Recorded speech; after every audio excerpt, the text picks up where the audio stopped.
नमस्कार दोस्तों, आपका स्वागत है आपके अपने YouTube channel rank to MS में।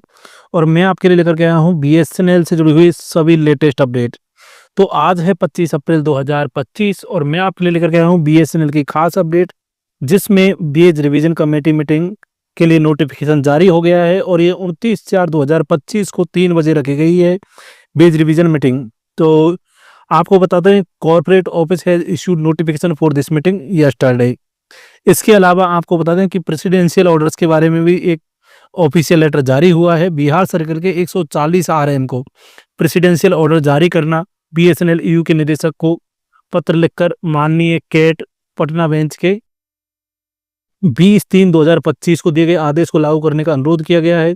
पिछले 4 वर्षों में बीएसएनएल ईयू बिहार सर्कल के दरभंगा और आसपास के ओए में काम करने वाले लगभग 40 आरएम को प्रेसिडेंशियल ऑर्डर जारी करने का आदेश यहाँ पर आपको बता दें कि जारी हुआ है। तो अब हम चर्चा करते हैं अगली जो न्यूज़ है उसके बारे में, कि इसमें आपको बता दें कि 20/3/2025 को ये फैसला सुनाया गया था। दस्तावेज पेश करके सेवा में प्रवेश किया है। इसके अलावा 3 महीने की अवधि के भीतर आवेदकों को पक्ष को सभी परिणामी लाभ प्रदान करने का निर्देश दिया गया है। तो ये छोटी मोटी न्यूज़ थी। इसके अलावा हम चलते हैं अब नेक्स्ट न्यूज़ पर। तो जो नेक्स्ट न्यूज़ है अपनी वेतन संशोधन की मीटिंग से रिलेटेड, जो अभी आपको बताया है 3 बजे जारी होने वाली है, वही कल की अपडेट थी। तो अब ये तो इससे पहले की अपडेट्स आपको प्रीवियस वीडियोस में दे चुके हैं। अब चलते हैं नेक्स्ट न्यूज़ पर। नॉन एग्जीक्यूटिव कर्मचारियों को मोबाइल हैंडसेट की लागत प्रतिपूर्ति की सुविधा प्रदान की जाए।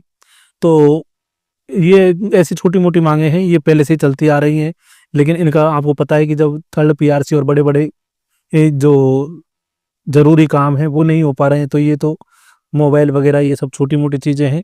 ज़रूरी मुद्दे अभी बीएसएनएल के अंदर थर्ड पीआरसी, बेज रिवीजन और प्रमोशन, ट्रांसफ़र, ये सब ज़रूरी मुद्दे हैं जिन पर हमें ध्यान देना। तो बीएसएनएल कर्मचारियों की आगे के समाचारों में हम बात करेंगे यहाँ पर 8वें वेतन आयोग से।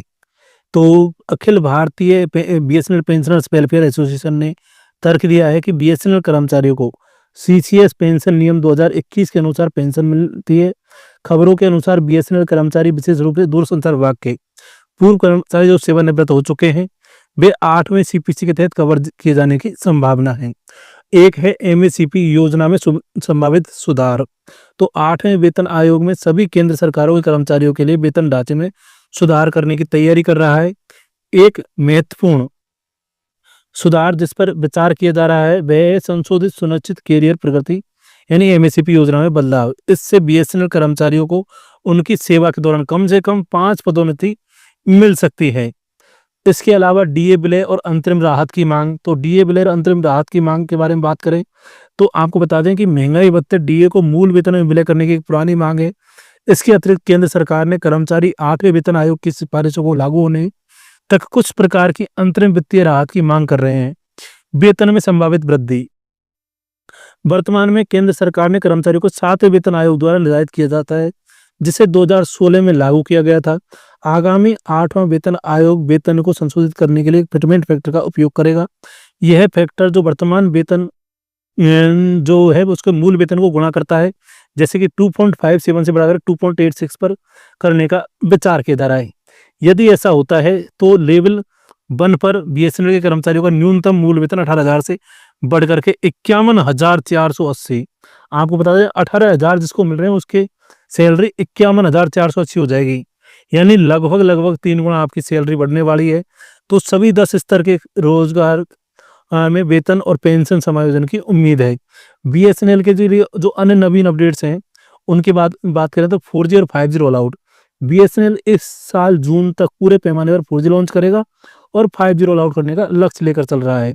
वहीं दूरसंचार मंत्री ज्योतिरादित्य सिंधिया ने बताया है कि लगभग 62,000 स्वदेशी तकनीक वाले टावर लगाए जा चुके हैं और मई-जून 2025 तक 1 लाख टावर लगाने के बाद कुछ टावर को 4G 5G में विलय करके बदला जाएगा।